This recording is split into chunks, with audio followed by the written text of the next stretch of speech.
Akhirnya terungkap. Sosok yang diduga bersihkan TKP kasus Brigadir J ternyata bukan orang sembarangan.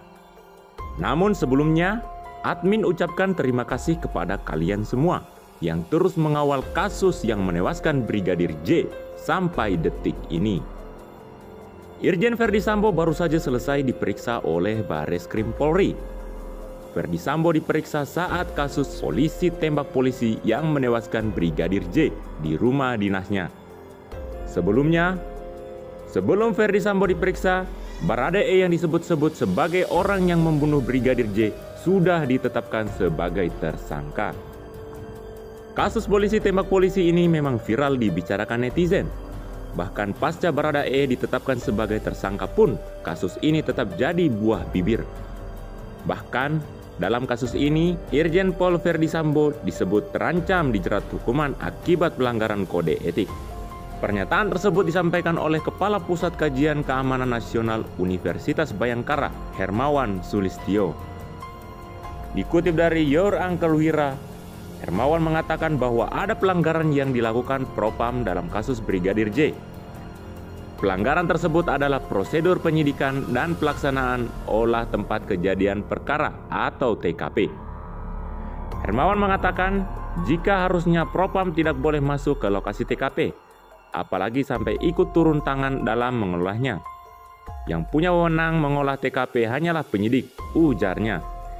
Ia mengatakan Irjen Ferdy Sambo harusnya terlebih dahulu dijerat dengan kode etik sebelum masuk pada keterlibatannya dalam kasus Brigadir J. Tak hanya itu, menurut bila ingin menjatuhkan pasal 338 KUHP pada Ferdy Sambo, maka dibutuhkan bukti yang kuat. Saat ini saya lihat Polri belum punya bukti kuat untuk menjerat Ferdy Sambo karena sudah banyak yang hilang di TKP, tegas dia. Tak hanya itu, ada juga dugaan kuat tentang TKP penembakan Brigadir J yang telah dibersihkan. Orang yang membersihkan TKP ini pun diduga bukan sembarangan orang. Seperti yang kita tahu, Kapolres Metro Jakarta Selatan nonaktif Kombes Pol Budi Herdi Susianto diduga melakukan pembersihan TKP. Jadi susah dapat buktinya, aku dia. Terlebih lagi, handphone milik Brigadir J masih belum juga ditemukan dan hampir semua saksi yang telah dimintai keterangan diduga melakukan gerakan tutup mulut. Kalau untuk pembuktian lebih dari itu, saya kira harus menunggu bukti.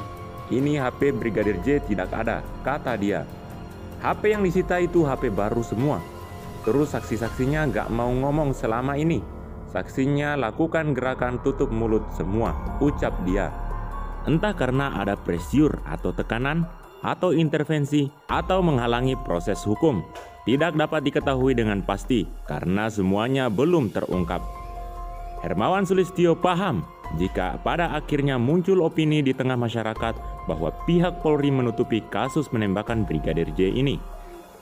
Padahal yang sebenarnya bukan menutupi, tapi karena bukti-bukti fisik pendukung tragedi berdarah yang menewaskan Brigadir J ini tidak ditemukan di TKP. Apakah itu disengaja dihilangkan seperti dugaan yang beredar, atau mungkin saja rusak, atau memang masih dicari sampai saat ini? Tanpa bukti itu, argumen polisi akan sangat lemah.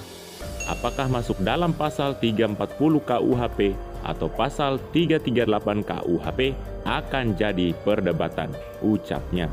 Sebagai informasi, Kapolri Jenderal Listio Sigit Prabowo baru saja mengeluarkan telegram mutasi bagi sejumlah perwira tinggi Polri.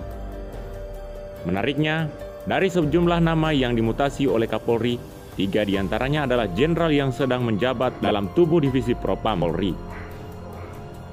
Di Propam Polri memang sedang dalam situasi yang goyang pasca kasus tewasnya Brigadir J di rumah mantan Kadif Propam Polri, Irjen Ferdy Sambo. Mungkin itu saja yang dapat kami sampaikan. Bila ada kata yang kurang berkenan, kami mohon maaf yang sebesar-besarnya, karena kesalahan datang dari saya pribadi selaku manusia biasa yang tak pernah luput dari yang namanya salah dan dosa.